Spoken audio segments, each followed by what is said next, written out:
Jake, man, I can't believe we tried to talk about concussions and we had, I don't know, what was it about? Just shy of 40 minutes worth of non concussion related injuries.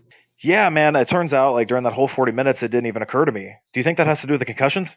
I'm not a medical doctor, but maybe you should start wearing a helmet. Oh, nah, man, I'm not a puss. I'm not a, ooh, I, I'm, I'm not a football player, Pete. That's what I meant to say. I'm not a coward football player. Oh, is that why you don't have that contract? You probably why I don't have that contract. I wish instead of professional wrestling while I was in college, I just would have played college football because that would have got me my WWE tryout at least 8 years earlier. And I could have stopped screwing around on the indies, went right to FCW and NXT. Well, if it makes you feel any better, I'm still talking to the folks that know Sean. I'm sure it's only a matter of time before you just you get a phone call from Vinny himself offering you a multi-year deal. Yeah, I mean, I don't think he's offering too many of those multi-year deals right now, but I'm waiting. I'll drive down there anyway. I'll do another tryout. Wow, yeah, that's an entirely different tangent and or rabbit hole we could Mm. explore. But we should stay on task because in a matter of days you probably won't remember your concussions anyway. Yeah, exactly. So we need to talk about my terrible, violent head trauma for the entertainment of other people. And chronological order for ease of listening. Like what concussions happened when? Well, I don't need exact dates, but yes, we need order of concussion from your most distant to your most recent. So Okay, that sweet. way when doctors dissect your brain, we have an accounting. Yeah, cool. I don't know. I don't. I don't know. But anyway, cool. Yeah, I can talk about concussions though. But before that, let me talk about a non-concussion. I see. I was talking to a friend of mine a few days ago who was talking about the injury episode last week, and he's like, "Oh yeah, man, didn't you get all your teeth knocked in once?" And I was like, "Oh yeah, I totally forgot about that." So I'll throw that story out real quick too, if that's okay with you. Oh yeah. Oh yeah. I mean, it involves my pain, and you really get off on my pain. Well, that and dentistry. Wow, that's hard for me to say. You find dentistry very sexy. Yeah, it's my secret passion. Okay, sweet. So, in I believe it was 2011, it may have been 2012. There was a company that ran up in Goshen, Indiana, called Strong Style Wrestling. The name is irrelevant. Feel free to forget about it. But I got a match against a fellow named ACH, who's a pretty prolific independent wrestler. He's a pretty big name dude, and he was actually with WWE for a hot minute in this last year under the name Jordan Miles. But his NXT WWE tenure didn't last very long. Anyway, this dude is a super athlete, just a freak athlete. So we wrestling, we have this match, and the match is going great. And then about halfway through the match, he does a maneuver. So I'm standing outside the ring. He runs, hits the ropes. He's going to jump on me. So he does essentially a cartwheel, like into a round off, and then he back flips over the top rope, and then I catch him as he's falling down, back flipping toward me. So boom, hit cartwheel, backflip. As he's coming down, he takes his elbow, accidentally probably, and just smashes me right in the upper lip and mouth with it. So I hit the ground. I can feel my face is already warm, and I'm warm, like my whole entire face is warm. And what that means is you are bleeding very fast and you're covered in blood. My face is all warm, and I'm like, oh man, shoot. And like, obviously, I know there's something wrong with my mouth.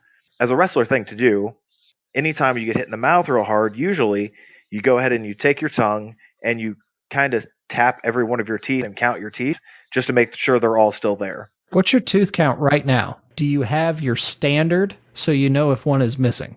So no, no, I do not know the number.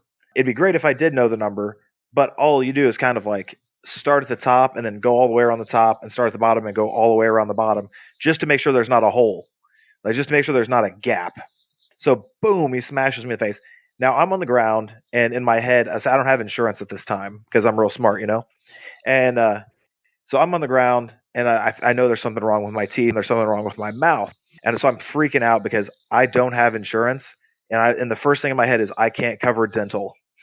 Like I just know out of anything that could have happened, I can't cover dental work. So my teeth make it all. I start at the left in the back upper teeth. I'm start going around. I get right to the middle, and then I start going one or two over to the right, and I count the next four teeth. which I still have. They are in my mouth. However, Pete, they are now 45 degrees in. Well, that's got to make eating steak much easier. Yeah, you might think. So they're 45 degrees in. I'm like, oh God. Well, thankfully, they're still here. I can probably fix this without a lot of money. Then I go ahead and take my tongue and I feel my lip. Now, usually your lip goes all the way straight across. There's like skin there, flesh there, muscle there. Not for me. So I go ahead, stick my tongue straight through this gigantic rip, so I can feel it. Then I take my hand to it and feel it. I have this huge split in my upper lip. That's there's nothing there. That was pretty sweet. We're still wrestle for another few minutes. I'm bleed all over the place, but eventually we finish. I get back to the back, and in my head, all I'm thinking is, I hope that this can be super glued shut. I can't afford stitches right now either. So I walk up to my buddy Bo, who's a wrestler under the name Ryan Epic, and I know that Bo will always shoot straight with me.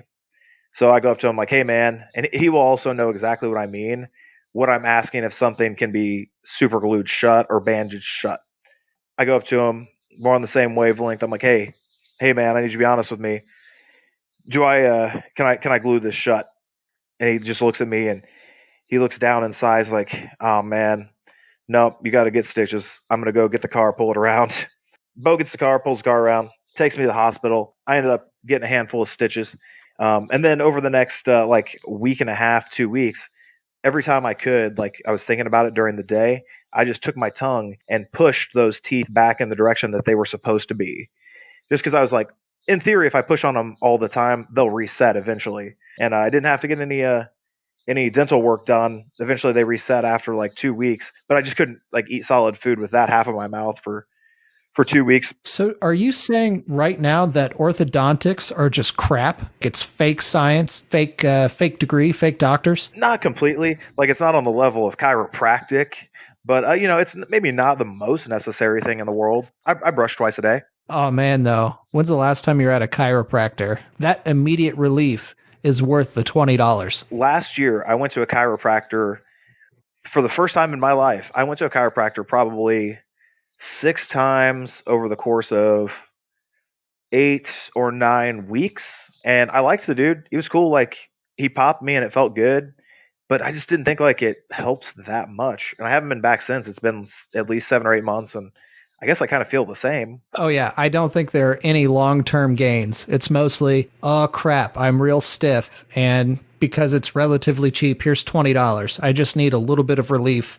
And or I just got off of an airplane after a cross-country trip and I've been squished in this tiny little economy seat. Going to a chiropractor after a plane ride is the best. Oh, that's actually why I started going. I started going right after I got back from Europe last March because I got off the plane and then the next day or two my left leg was numb and I was like, dude, what happened here? And I was actually freaking out because I thought I might have deep vein thrombosis because I learned about that a long time ago, and as we've joked about that before, that's a real thing and it can kill you.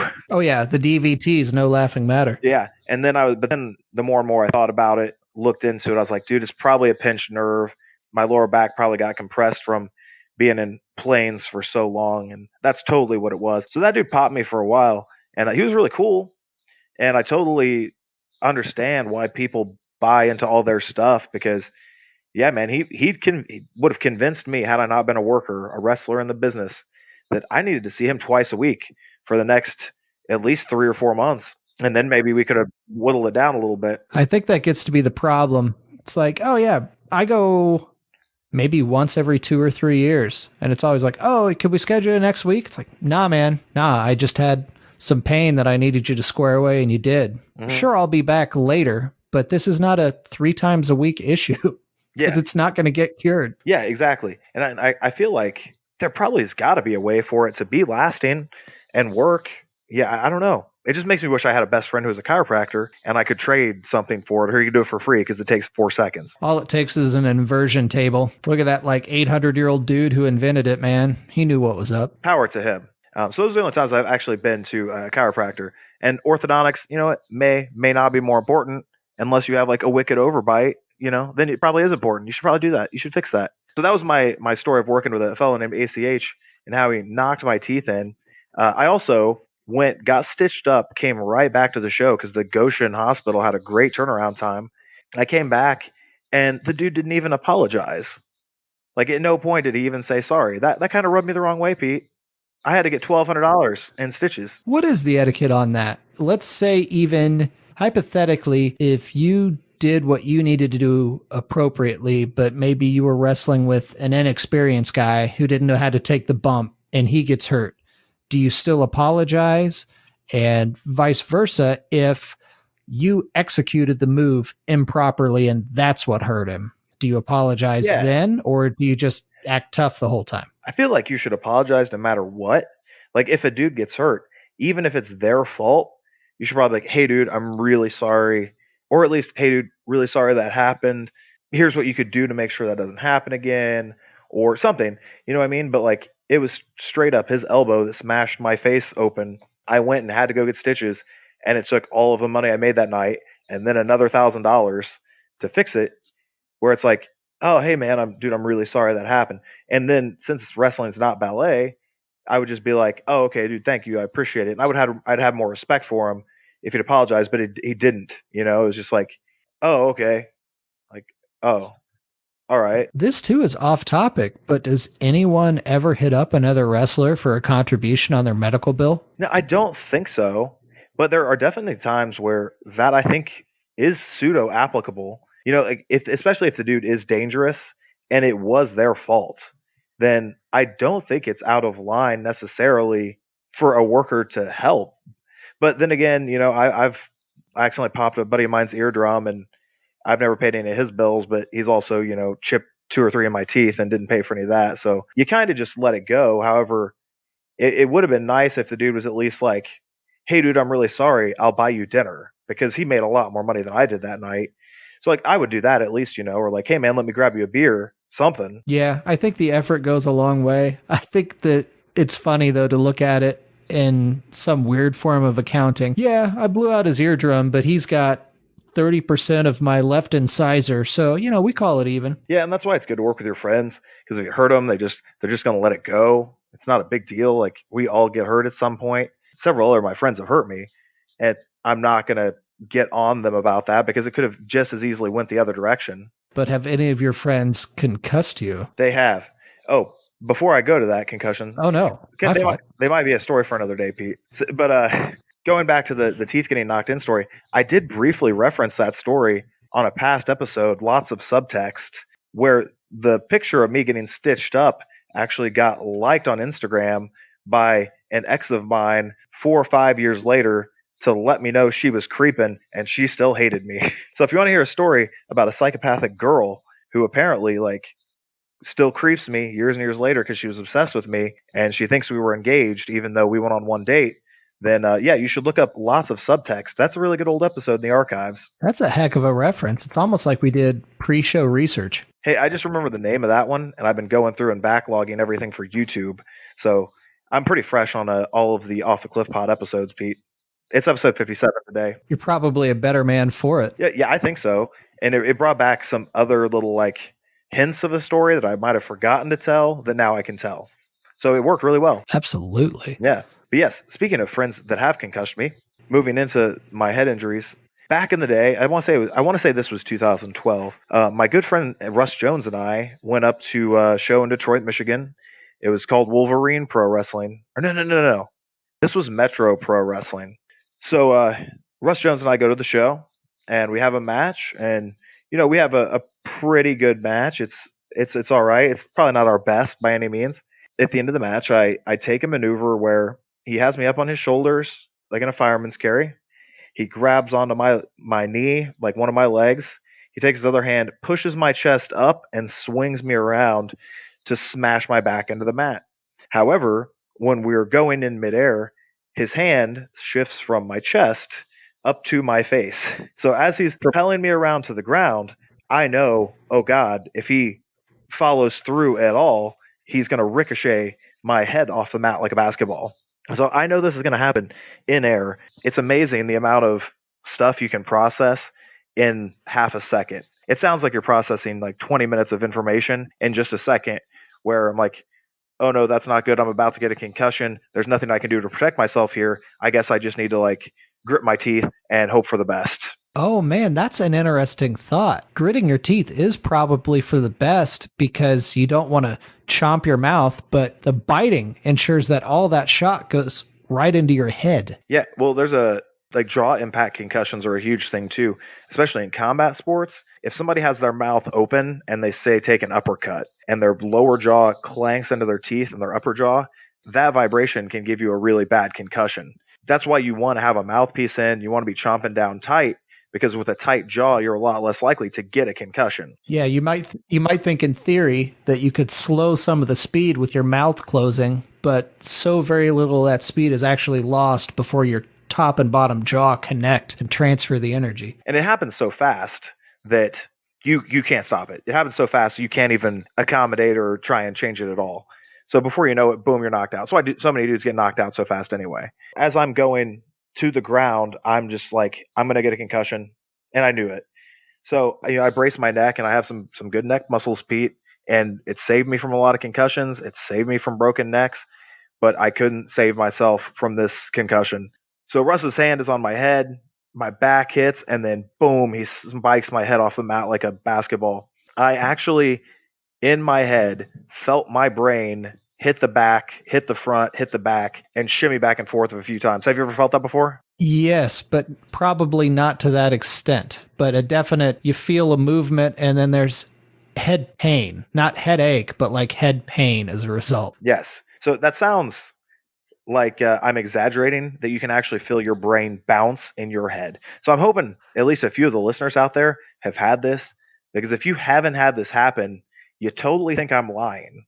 However, I'm not. That can actually happen where you get hit in the head so hard that your brain bounces back and forth. That's what a concussion technically is anyway, is when your brain bounces into your skull and bruises. So that's a legit thing. Well, that's what I mean. There's a difference between a throbbing headache and then just head pain. It is very much like a bruise, but I don't think I've been concussed. So that's why I say I don't know if I have quite the same violent experience, but it's definitely like, ow, man, that like hurts inside of my head. Yes, exactly.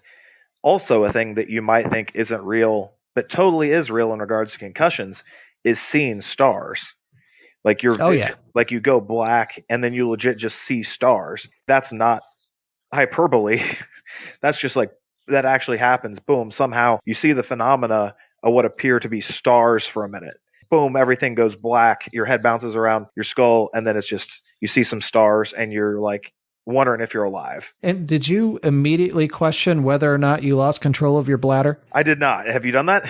I have not, but I know that that happens to people, and I don't have enough empathy for that because it's still kind of funny for me to think about, but that happens to people. Yeah, way back in the day, like 2006 or seven, I was in the locker room, and Billy Gunn said that everybody loses control of their bowels at least once in a match. 15 years later, it hasn't happened to me, but it's happened to some of my friends.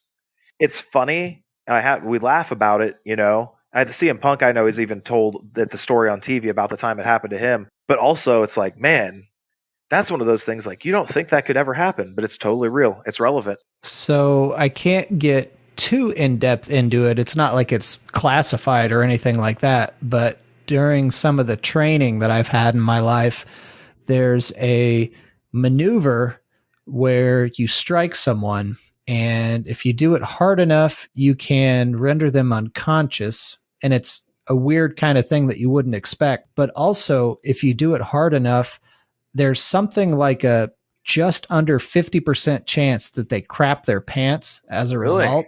Yeah. So Oh man. we practiced it on each other, and I made sure the guy I was working with, I'm like, nah, man, you go first.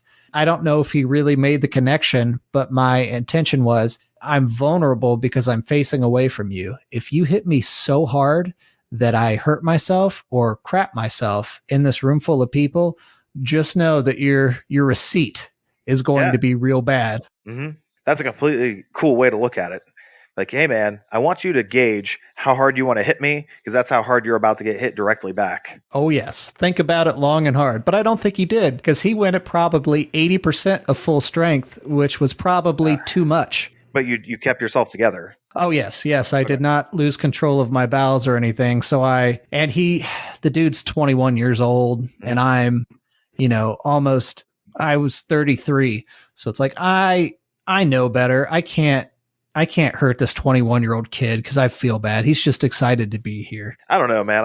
I think the fact that he's 21 means you should have done it twice as hard and then acted like you didn't hit him at all. Be like, what, man? Yeah, like when I spar in Muay Thai, I get dudes that are hitting me at their 100%, which is equal to like my 50%, and I'm like, oh man, I'm still going so much easier on you. You really need to know.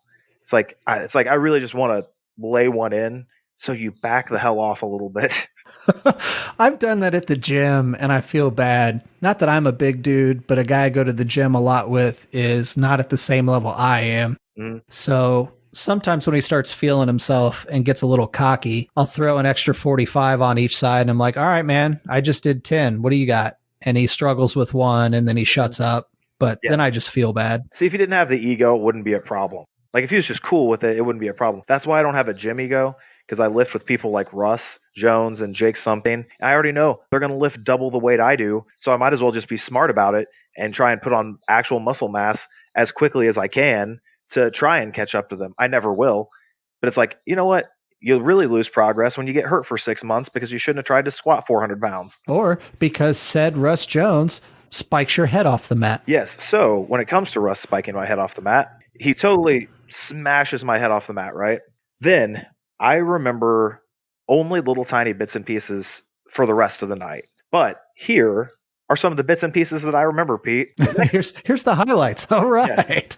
We were at a middle school gymnasium, which is great because there's a locker room with showers, and a lot of independent wrestling shows don't happen in establishments that have a shower or an actual locker room. Sometimes you're changing in broom closets. Sometimes you're just changing outside on a sidewalk if it's out behind a bar. It can be pretty bad. One time I was at WWE Extra Work, they legitimately just put up a curtain around the corner of a public restroom, and there was a urinal in that corner, Pete. And there were 10 of us. Really? Yeah, there were 10 of us, 10 guys, and this was 3 by 5 feet, maybe, like of a triangle. And there's a urinal. And they actually have locker rooms in that building, so that's them being pricks. But that's the equivalent of an independent wrestler locker room sometimes. So we're in a middle school, which has a locker room and showers, which is fantastic because immediately when every wrestler sees that, the first thing they think is, I can shower after my match, thank God. Because we get sweaty and there's baby oil and the other dudes sweat, sometimes blood, uh, all that good stuff all over you, right? And your hair. So sometimes it's just nice to shower immediately so you don't put your clothes on and get your clothes all dirty and then smell the rest of the night anyway. Little bits and pieces I remember. Boom, brain bounces in my head. I see stars. The next thing I remember is I'm standing in the shower with my head down, like chin to my chest, and I'm leaning forward, hands on the wall, as the water is rushing down all over me. And Russ pops his head into the shower. He's like, hey, you all right, bub? And I'm like, yeah, man, just taking a shower. He's like, yep, you've been standing there and you haven't moved for 20 minutes. I'm like, oh, no, man, I just turned this on. He's like, no, bub, you've been there for 20 minutes, not a minute less. And I was like, oh, okay. So I just turned the shower off. I was like, all right, well, I guess I'm clean. So I turned the shower off. Did you have the rational thought to check your hands for pruning and that kind of thing to see if he was just screwing with you? Oh no, absolutely not. I didn't even realize I was underwater. I don't think. I just know, like, hey, if I'm in the shower for 20 minutes, I probably got clean. Yeah, hopefully. Either Yeah, that or you had a good time. it probably happened like incidentally, right? Like side effect of being underwater for 20 minutes. Right. I couldn't help but be clean. Yeah. So I was like, okay, so I turn it off and I just like wrap myself in my towel and walk like a zombie back. And I guess I got changed. I had clothes on for the rest of the night. Or so you think. Yeah. So, and then Russ, says a couple things and I'm like, yep. And he's like, all right, man, go ahead and give me your keys. I was like, okay.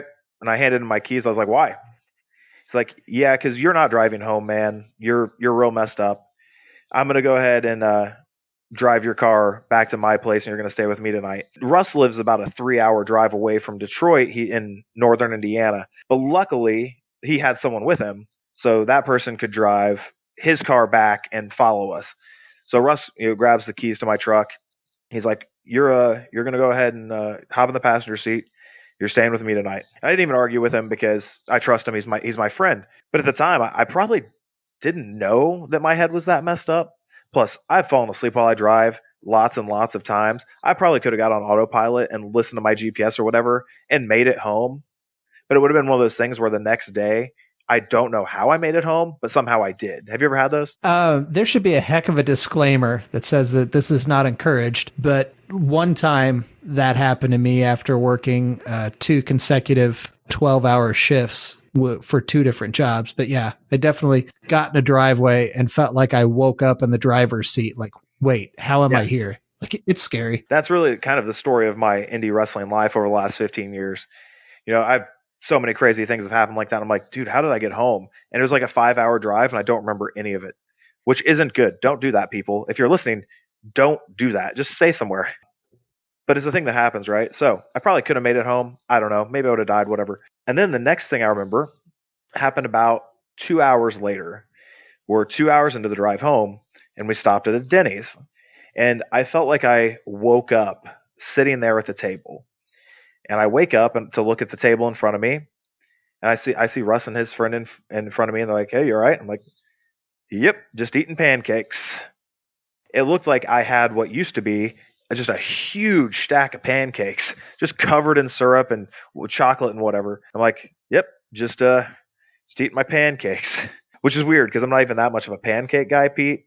So the fact that I wanted like a stack of six really unhealthy pancakes is a little weird, especially like this is not too long after I had started seriously dieting and bodybuilding and everything. So it's not like I would have, my right mind, made this choice. You had a cute waitress talk you into it, didn't you? That could have been part of the problem.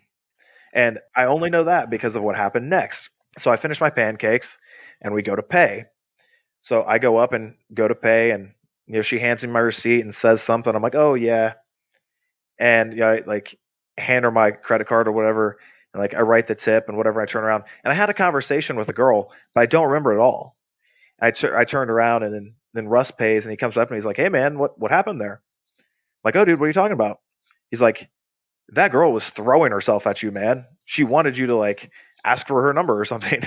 I was like, "Dude, oh, that's cool. I have no idea." And I just walked outside and got right in my car. No idea. She was super cute though. I remember that. What's the bro code on that? If she just would have hopped in the back seat with you in the passenger seat and be like, Russ, going to your place, man. Does he just kind of shrug and say, all right? Well, he would have, no doubt. That doesn't happen. That's like a TV or a movie thing. I would have had to actually say something to her for it to happen. Fair point. Yeah, I mean, when you're a guy like me, it doesn't take many words, but you have to use some. Yeah, you got to be like, all right, so I live an hour away from here, and I'm staying at my buddy's house because my brain's real messed up. You want to hang out?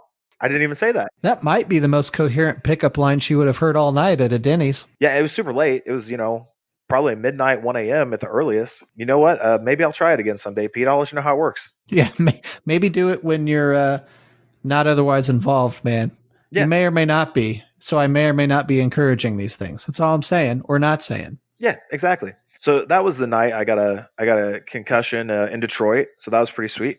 The other funniest concussion story I have is two stories wrapped together. I'm not going to say names, and if there are some listeners that might know who I'm talking about, I ask that you please don't repeat this story to them or to anyone in general, just as a disclaimer. So that makes it a cool like end story. If you want to know, people have to listen. Yeah, exactly. This is a secret. This is keep this to ourselves. But I may or may not have a listener that's like best friends with this dude. And then whoever's listening, feel free to text me and ask me if you know what it is. So many years ago, I started with a not so great company as a professional wrestler. And at one night I was working with a gentleman who was very large. We're talking 6'4", 6'5", 400-ish pounds. So I was working with this very large individual, and I was very young in my career. And that person was also decently young in their career. So at the end of this match, I take a maneuver, which I can't even really explain that well. I was up on the dude's shoulder. He spins me around as if to spin me back to my feet. But before my feet hit the ground, he raises a knee and knees me in the head. So I'd seen the move before. It looked fine. But this evening, I took this move, and the dude kneed my head into another galaxy. So boom, serious concussion. I drop like a ton of bricks, right? And actually, no, no, no. So I drop like bricks. I think he helps me back up, and then he hits me with one or two more moves, which also not cool. Like if a dude is out, you don't hit him with another move. You were unable to consent, Yeah, like if they're completely out, that means they can't protect themselves, right? right? It's like in MMA. Sometimes if the ref sees that a guy just took a knockout shot, but the person keeps to try to instinctively fight, sometimes the ref jumps in and stops it because you already took that concussion blow that is the decisive factor. So if you take another one or two shots, now you can't even brace at all, and that's going to do 10 times the amount of damage, right? So that's why you see so many fights broken up that way. But the dude totally hit me with his other couple moves, even knowing like I had to be gone. Boom, smashes me with this, murders me, knocks my head into the next galaxy. Like maybe 2 years later, we're working for a different company, and this company is making me a big star of theirs, and I am their champion. And then this other fellow is also he's the other most popular guy on the roster. So I'm the biggest villain and this guy is the biggest good guy. He's the biggest hero on the roster. Now, this was a very young show. The promoter tells me, and he's a very young promoter. The promoter's like, "Hey, I want to have you guys have a match." Now, logistically, that's not a good idea. For some, I won't go into too many reasons. It wouldn't have been a good idea to do that so quickly anyway, like within the first few months, because if you have a story like that, big hero, big villain, you could make that last like a year before they ever fight, right? It's just good money. But this big hero also, I think, likes to convince promoters to always make him a champion, right? He's talking about how much he's got to work with me, how much he's got to work with me. So promoter keeps telling me that, and I'm like, hey man, it doesn't make sense right now. Maybe later. And he tells me again. I'm like, hey dude, doesn't make sense right now. Maybe later. Well, the next time it comes up, I'm like, hey, dude, it doesn't make sense right now. Maybe later. But also, I'm going to be honest with you, and I prefer you keep this to yourself. That wrestler is unsafe. The last time I worked with him, he really messed me up. He's like, oh, okay. I'm like, so please don't say anything. He's like, oh, okay, man, cool. I was like, but for real, it doesn't make sense that we would work together right now anyway. We could start teasing us working together in 4 or 5 months and then keep it going for another 4 or 5 months. Like, no need to burn money. We call it hot shotting the program. No need to hot shot. Tell the story. A few weeks later, it seems to be that the promoter ended up telling this performer that I told him I didn't want to work with him because he was unsafe. Now, that's what we call stooging someone out, Pete. I had to explain this to my trainee the other day when he heard me say stooging someone out. Have you ever heard this, or is this just a wrestling thing? It's definitely just a wrestling thing. I mean, the word stooge is used, but not quite in the same context. Okay, so this is what you would consider stooging someone out, stooging someone off, where you just sell them down the river. Like you just leave them hanging out in a boat with a hole in it, whatever. So he stooged me off and said, "Oh, he doesn't work with you because he says you're unsafe." Now, this fellow isn't the type of guy that if he heard that would call me and have a conversation with me. He's the type of guy who would start telling everyone else around him how he has an issue with me and how I'm like a little wussy and maybe I'm scared of him and he's a big tough guy and the next time he sees me he's going to kick my ass. He would say things like this. You know those type of people? Absolutely. Yes. Whereas he could have called me, I could have explained what was going on. It would have been cool because he is a cool guy.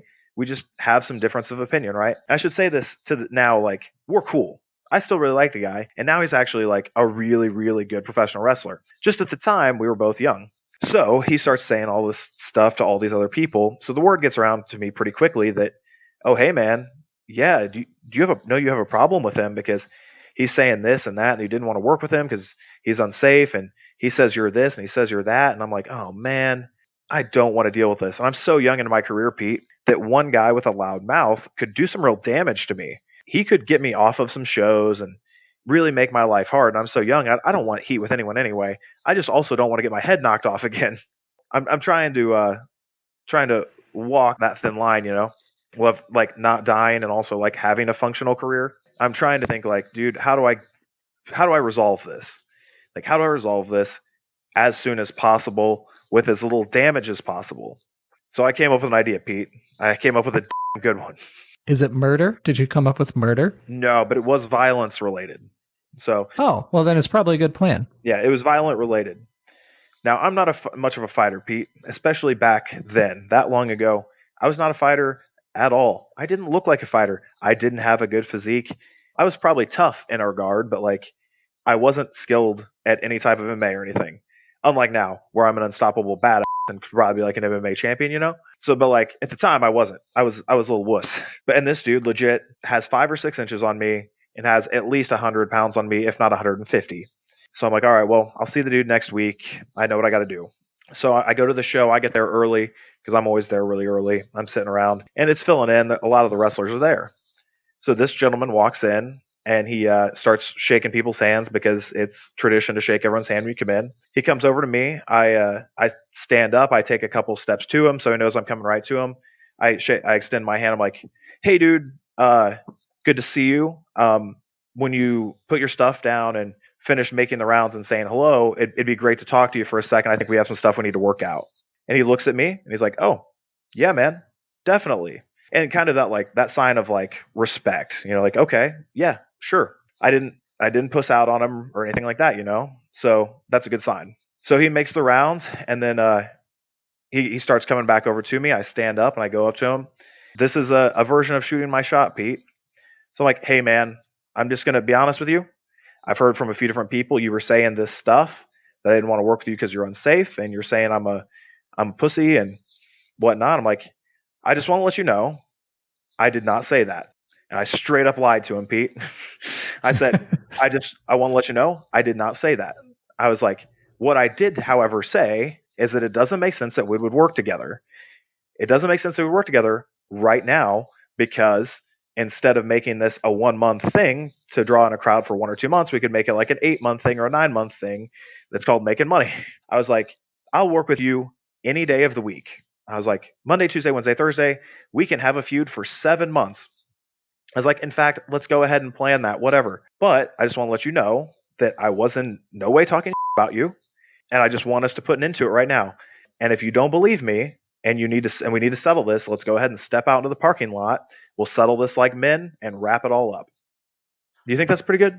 Pretty good So promo? you scared him, man. You got in his head. Maybe. I don't know. I'm not going to say that that's what happened because I don't know. I can't speak for him. But and keep in mind, like I am directly looking up in this conversation. Like I am looking up at him. This is a very timid little white guy, like looking up at this dude. So, but I had my confidence. I had my swagger on, and legit, Pete, I was ready to fight him because I was ready. Like two dudes can go throw a few fists and fight and put water under the bridge, right? Even if I had said like, "Hey, dude, I said this and this is why," um, I want to let you know it's nothing personal. But if you want to have a few swings, then we can do that and get out of our system. Now, Pete, I was very hopeful that he would not want to take it out to the parking lot. I did not want to have this fight. I don't know if I could have won, and he probably would have mopped the floor with me. However, it was super important to my potential career that I go ahead, man up, and say, hey, dude, if we have a problem, let's friggin' do this. Are you asking what he said? What'd he say? Yes. He was like, oh, well, all right, man. No, we're good. And he stuck out his hand. I'm like, we're good. He's like, yeah, cool, man. I'm glad you said that. We're good. And we shook hands. And we've been cool to this day, man. And like I said, he actually, a while later ended up becoming really good and safe. I think we actually joked about this a few months ago too when I saw him. I think I might have even said like, "Oh yeah, I said that." I was like, "You sucked back in the day." I was like, "You're really good now though, but back in the day you weren't good." It's like when I told, or like when the Japanese guys told me, "Oh yeah, really good match." The last match was awful, but you're good now. That was the story of how when I decided to actually grow a set of balls to not get another concussion, Pete. Growing testicles saved your brain from further damage. Congratulations. It did. It totally did. Those are the exciting concussion stories. I have one or two more I can throw in real quick though. A few years back, I was working with this dude. So my buddy Dylan Bostic, he was wrestling in a company called OVW for a long time, and the crowd started calling him Justin Bieber. So eventually, he started calling himself the Justin Bieber Pro Wrestling just to annoy those people. And then he worked with another guy in like Pittsburgh or Cleveland, and this complete joke of a guy ripped off that whole thing, right? So This guy, who has a slight resemblance to Ben Affleck, started calling himself the Ben Affleck of pro wrestling, which is also really stupid because who cares about Ben Affleck, and like people don't hate him. Ben Affleck would grow up to be Batman. You be careful. Well, yeah, see, Ben Affleck is cool. Justin Bieber, though, that actually would frustrate people. Like Justin Bieber's not very cool. Well, except he is now that he got ink, bro. I mean, come on. You can't say Oh, he's bad hardcore. things about the Biebs. Well, yeah, I mean he's hardcore now, but boyfriend days, Justin Bieber was not hardcore. But Ben Affleck, like that's stupid. Anyway, I didn't like this guy. He was stupid. Anyway, I would love to fight him, but he's a real fake tough dude. Anyway, we have this match at the beginning. He's hitting me like insanely and unsafely and really hard with a few things. So I know that his finishing move, which is a spinning back kick, if you're a wrestling fan, Aleister Black does the move on Raw and calls it the Black Mass. It's just a spinning back kick where you do the 360 and smash the dude in the head with your foot on the way around. Now, I've taken this move from some professionals before, and while it didn't feel great, it also didn't hurt me like permanently. But I knew this dude was going to kill me with it. So I go ahead and throw my hand up because sometimes you just throw your hand up to try and brace a blow a little bit. And even with my hand up, this dude knocked me into next century. If I didn't have my hand up, this dude might have straight up killed me, dude. So I almost got murdered by Ben Affleck. That's pretty sweet. Yeah, Batman almost took you out. Yeah, and I mean, I hope that Justin Bieber. I hope that Dylan Bostic would have tweeted that for me. That the poor man's Ben Affleck killed Jake Oman today. But I lived.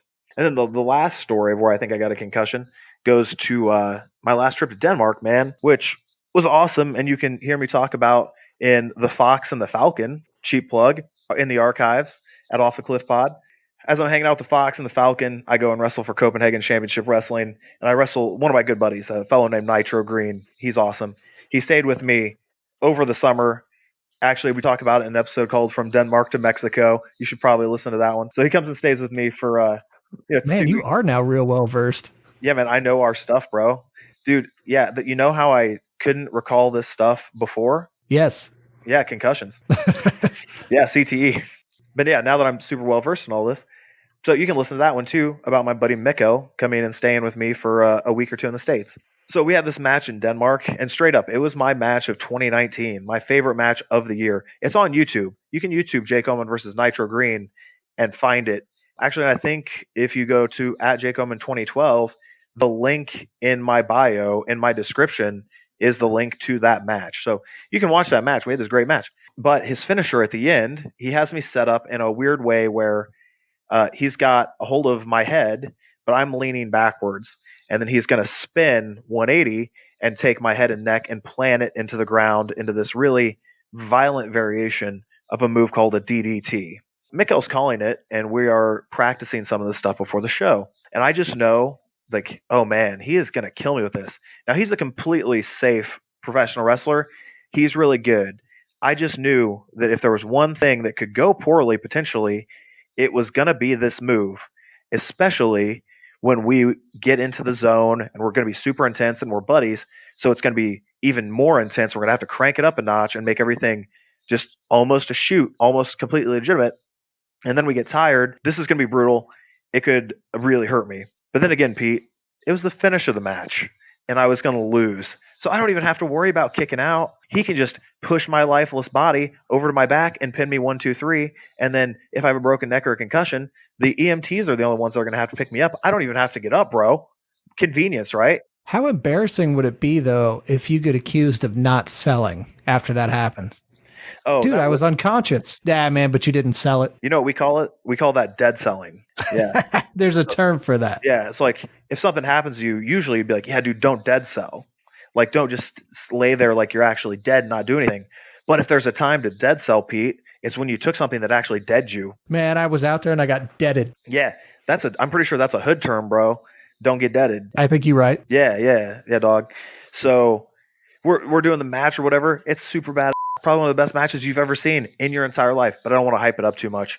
But people should watch it with like low expectations and then be pleasantly mind blown at how good it was. At Jake Oman 2012, it's in the link in the bio. But so we do the move. We're doing our stuff. Cool finishing sequence. I have him up on my shoulders. I throw him up in the air. He lands. Boom, he comes in. He grabs me. He hooks me for the DDT 180. spikes the ever loving crap out of me, Pete. Boom. And as I'm on the way down, I know there's no way I can not die on this move.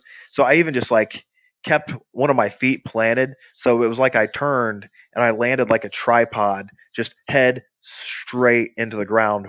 Boom. Like, and there's a sick thud too. You can hear the thud. And I even put up the clip of just that move on my Instagram once or twice, just because the visual is nice and the actual sound is pretty sick. Yeah, boom, he murders me and then he pins me, and I like got up all the energy I could over the next few seconds to like roll out of the ring and roll to the back. My neck was killing me for the next few days. Luckily, I didn't have to do much, and then I flew home and could kind of chill out. But yeah, man, I And sacrificed see your my neck. chiropractor. Oh man, if there was a time for me to go to the chiropractor, it would have been right then. And be like, oh yeah, dude, the vertebrae in my neck are actually probably several times closer than they're supposed to be. This is one of the times where you lie, though, to make it sound like we had a story, and the bit about the chiropractor, people just dismissed as us getting off topic, and then we bring it 360 or 180, whatever amount of spin. I don't respect chiropractors enough to actually have any relevant storyline regarding them. Oh, that's spiteful. Nah, bro, no shade. I hope they've saved a lot of people's lives with their fake medicine. Well, we do know one guy, a mutual friend of ours, was put in a hospital after a chiropractor gave him an adjustment. Yeah, one of our best friends got a friggin' stroke after he got adjusted by his chiropractor. That being said, that doesn't Yeah. make me like hate them by any means, but like it's a thing. He totally almost died. He had a blood clot in his brain. Yeah, but he's kind of a medical freak as well. Not like deformities or anything, but he just had a vein running where exceptionally small percentage of people have a vein. And he was just one of the unlucky few, I suppose. Yeah, I'm glad he's with us. I'm glad he's here with us. That's all I care about. 100%. Shout out hero. Yeah, yeah, I love you, man. But yeah, so that was that's those are some of my other injury stories and my concussion stories. And yeah, I'm pretty sure that DDT gave me a slight concussion, not a big one. It did more damage probably to my neck. But dude, yeah, those are my injuries, and I actually got to tell my sweet concussion stories and whatnot. So yeah, I'm still alive. For those of you who don't have a podcast but want to remember your concussion stories forever, feel free to comment. We're on lots of mediums. Comment about the time you got a concussion or maybe what your favorite concussion was. That could be a fun topic. Yeah, please. If you've ever gotten hurt in the ring, if you're a wrestler, not a wrestler, if you did some BMX, whatever, yeah, please let us know. That'd be great. I'm glad you're all still with us. Sorry for your brain injury. Yeah. So yeah, man, I think that wraps us up today. Want to say thanks to all of us for listening, and stay safe in the quarantine, and hopefully these phases get knocked out here in the next week or two, and we return to a little bit of normality, not normalcy, because that's not a word, Pete. Stop saying that shit, everybody. Normalcy is not a word. Don't be dumb. No judgment. Well, a little bit, but that's all right. That's what we're here for. Yeah, exactly. So I'm at Jacob in 2012. At Off the Cliff Pod is the podcast. At Multimedia Hustle is Pete. Also, if there's any of the super old episodes that you would like to hear that you didn't get to hear, they're on YouTube now. A new one every day for the next 60 business days or so. And we'll probably also re-release some of the classics because, why not? Let's give you some more content, and we will catch you next week.